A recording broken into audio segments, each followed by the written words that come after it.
In this lesson, we'll be looking at the following: how to say and write the C diminished chord, explore the character of the C diminished chord, and finally, how to style the C diminished chord. But first, I'm going to quickly walk you through theory, and then I'll take you over to the piano so you can practice and play along with me. Don't forget to snag your free 100-day practice challenge. I'll leave a link in the description box below.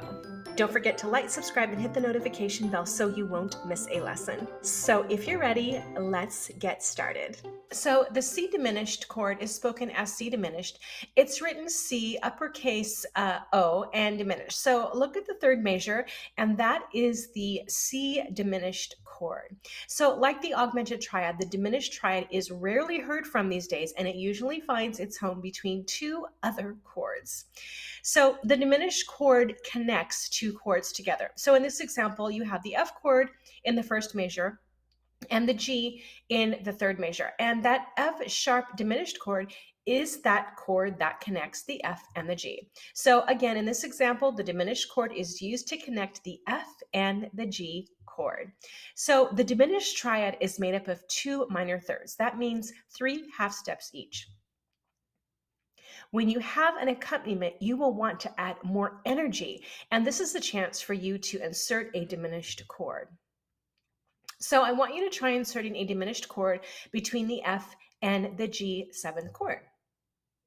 So the F, which is the 4 chord in Roman numeral, and the G7, 5-7 in Roman numeral chords are in the key of C major.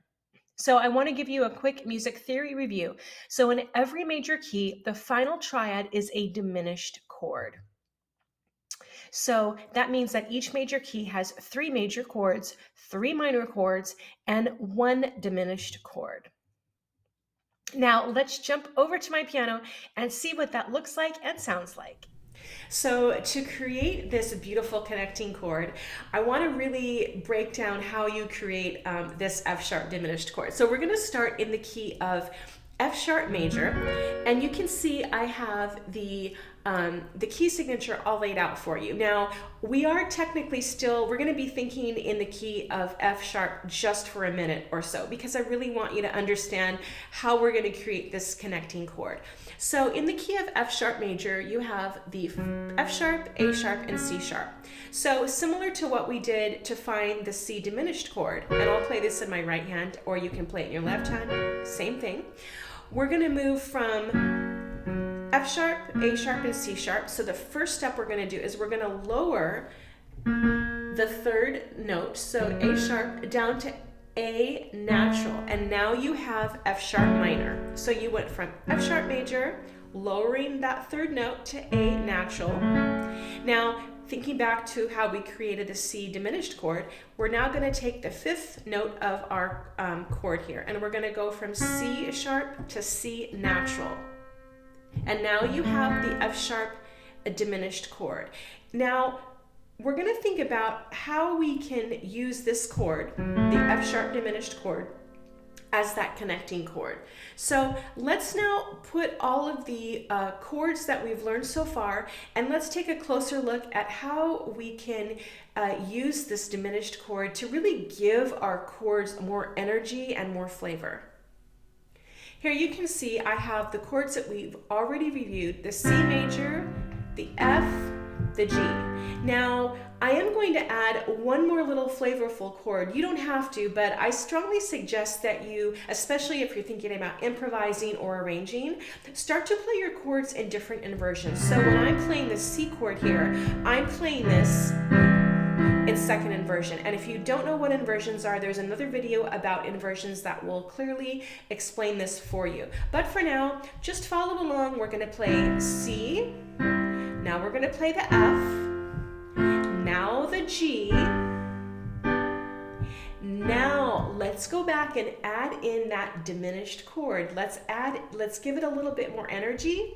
C, F. Here comes the F sharp diminished to the G, and here comes the G7.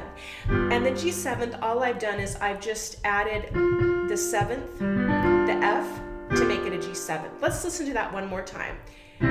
C, F, diminished, G, G7th.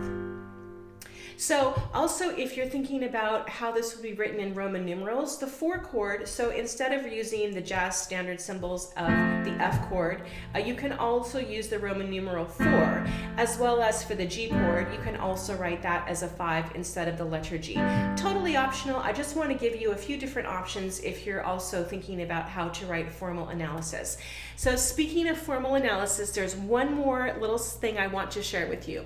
So if you're thinking about more of a music theory perspective, there's something that's really interesting. So when in every major key, the final triad is a diminished chord. So let's go through all of the chords in the key of C major. So the first chord is C major, pretty simple. The next chord, and we're just going up the scale and creating a triad from each of the notes in the C major scale. So C, and then you have D minor, so that's D, F, and A. Then you have the E minor, E, G, and B, and then you have the F major chord. So F, A, and C, and this is the chord that we talked about in this lesson. And you have the G major chord, G, B, and D. And then the A major chord, which is A, C, and E. And then finally you have that diminished chord. So the B, D, and F, that's the B diminished chord. And those are all of the chords that you will find in the C major chord. And remember, in every major key, you have the 3 major chords, C, F, and G. You have the 3 minor chords, D, minor, E minor, and A minor, and then you'll always have that diminished chord. Thanks for watching, and I'll see you at the next lesson.